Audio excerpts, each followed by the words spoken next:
भोले बाबा ने कहा कि अगर कोई महापुरुष नहीं जाएगा, सभी नारियां जाएंगी, तो हमें भी बना लो। पहले तो भक्तों पार्वती ने मना किया कि भोले बाबा पहले ये तो ध्यान दो, आप क्या कह रहे हो। बोले मैं जान रहा हूँ, मुझे तो जाना है। मैया गिरजा ने पहले तो समझाया, जब नहीं माने तो गिरजा अपना बक्सा उठा लिया, काहे कपड़न वालों। सबसे बड़ी समस्या ये फंस गई कि पार्वती ने पूरा बक्सा देख डाला, लेकिन इनके साइज की कोई साड़ी नहीं। तो ठक्कर बाबा की लंबाई हमारी कैसी कम है थोड़ी। हाँ, अब बता कौन सी फैक्ट्री सिटी के लिए साड़ी है। बोले स्वामी आपकी साइज की इसमें कोई साड़ी नहीं है। शंकर भगवान बोले काम कर, गिरजा जो बक्सा के तली में लंबी चौड़ी एक पल्ली पड़ी है ना, बक्सा के नीचे माता मैंने पुराना कपड़ा डाल दी है, तो वही पल्ली उल्टी सीधी लपेट की 3.5 हाथ को घूंघट मार दी, छप्पर सा घूंघट।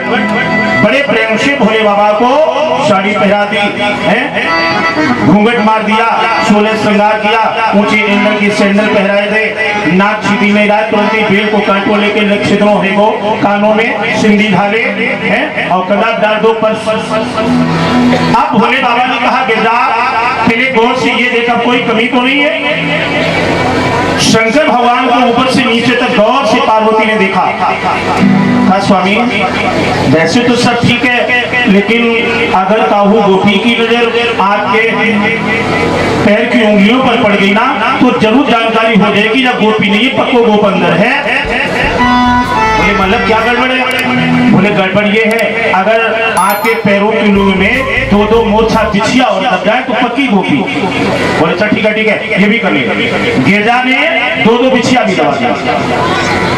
अब गौर से देखो जरा, तो जैसे ही गौर से ऊपर से नीचे देखा, पार्वती बोली स्वामी एक अभी बहुत बड़ा गड़बड़ है। बोले अब गड़बड़ क्या हो गया।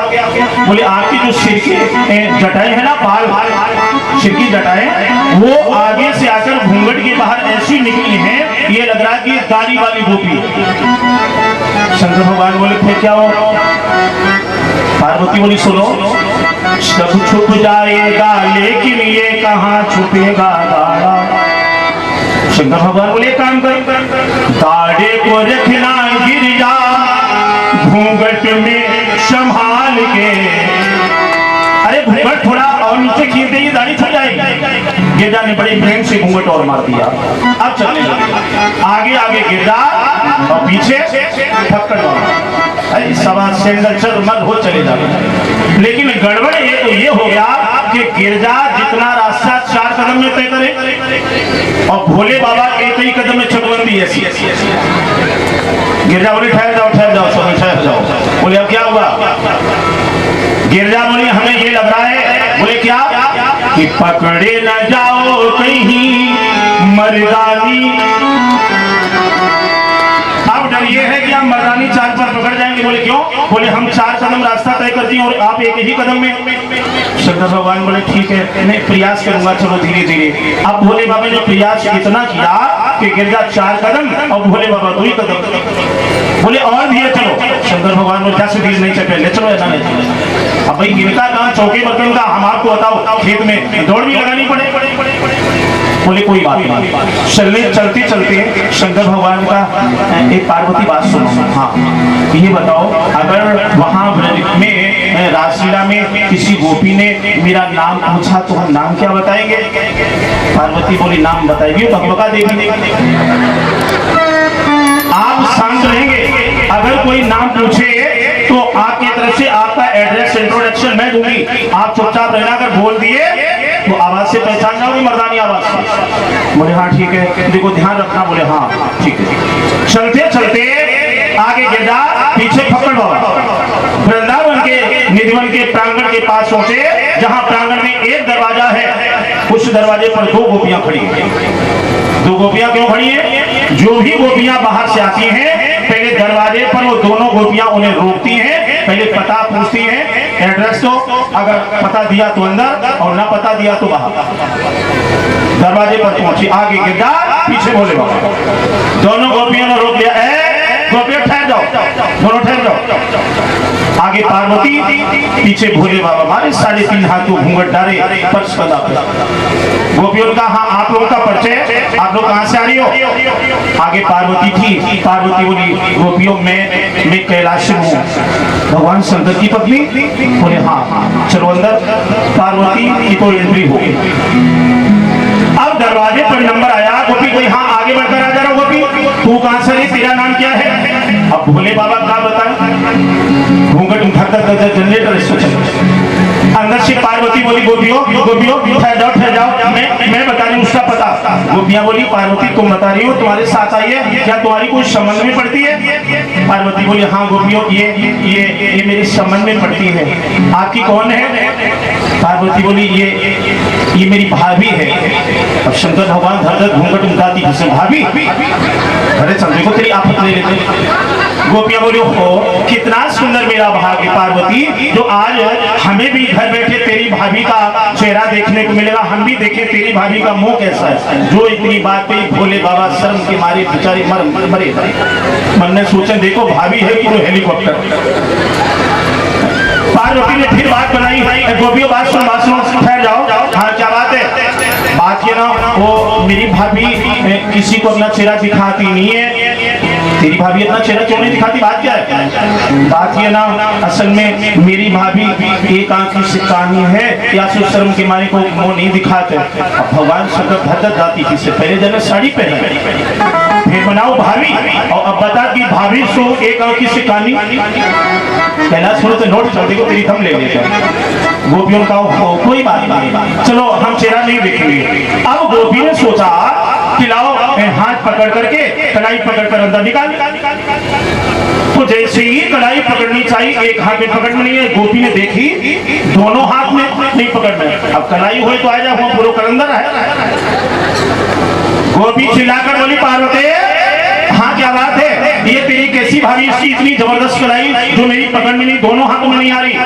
पार्वती बोली गोपियों बात ये ना वो मेरी भाभी मायके में अपने बाप की अकेली बिटिया रही और 10-12 भैंसिया रही, तो दूध की मट्ठा खाती ताकि धर के तगड़ी हो गई। भगवान शंकर ने दिया झटका, अंदर निकल गई। पार्वती बोली स्वामी यहाँ से तो हम बचाएंगे, अब अंदर आप जानो, आपको काम न तो नाचना और न गाना, क्योंकि यहाँ गोपियां ब्रह्मंडल की अपने अपने तरीके से नाचेंगी और आपको नाचना तो आता नहीं है, केवल आप एक ही नाच जानते हैं, तांडव नृत्य। और अगर आपने तांडव नृत्य शुरू कर दिया तो कोई चाहे ना जाने, लेकिन कन्हैया जरूर पहचान देंगे कि तांडव नृत्य केवल भोले बाबा का। बोले फिर क्या करें? बोले चुपचाप उस पेड़ के नीचे बैठ जाओ, घूंघट मारकर पर्स गोदी में रख लो, सेंदर उतार कर रख लो और चुपचाप देखना घूंघट के पल्लू से, ना बोलना ना हंसना। बोले हाँ ठीक है, लेकिन एक बात का ध्यान रखना, न कहूँ जो हमारे पर्स मारो घूमे कहूँ जो सेंदर दिखाई पड़े। बोले चिंता न करो, बैठ बैठ। अब जरा ध्यान देना, इधर ब्रह्मंडल की सारी गोपियों को बुलाया था वंशी के ध्वनि से, वो गोपियां सभी आ रही है।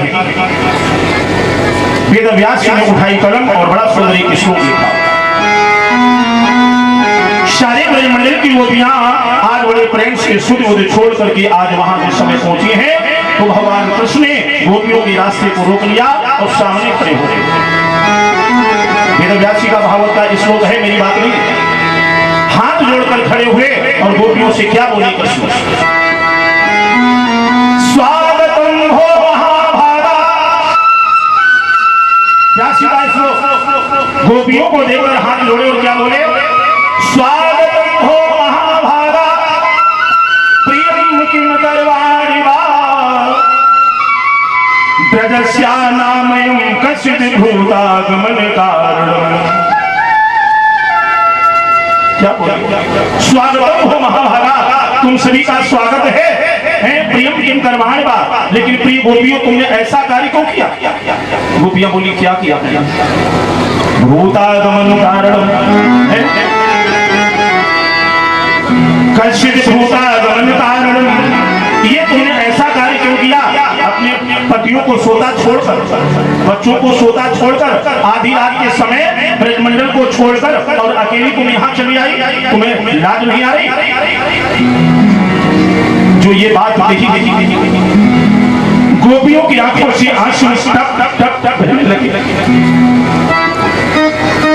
गोपियां बोली श्याम चेहरा दिखाई दिया। सही कहते थे लोग कि इस श्याम से प्रीत मत करना, ये बहुत ही पत्थर दिल का है। पहले तूने वंशी की ध्वनि सुना करके मुझे पागल बनाकर यहाँ बुलाया, और जब मैं पतियों को छोड़कर संसार को छोड़कर यहाँ आ गई तो आप ये पूछ रहे हैं कि प्रियम प्रियम करवानी बात। प्रिय गोपियों, तुमने ऐसा क्यों किया कि आधी रात के समय पतियों को छोड़कर बच्चों को छोड़कर यहाँ आई थी? सही सही हूँ कि मेरी गलती है। गोपियां कहने लगी श्याम, अगर मैं ऐसा जानती जो मैं ऐसो जानती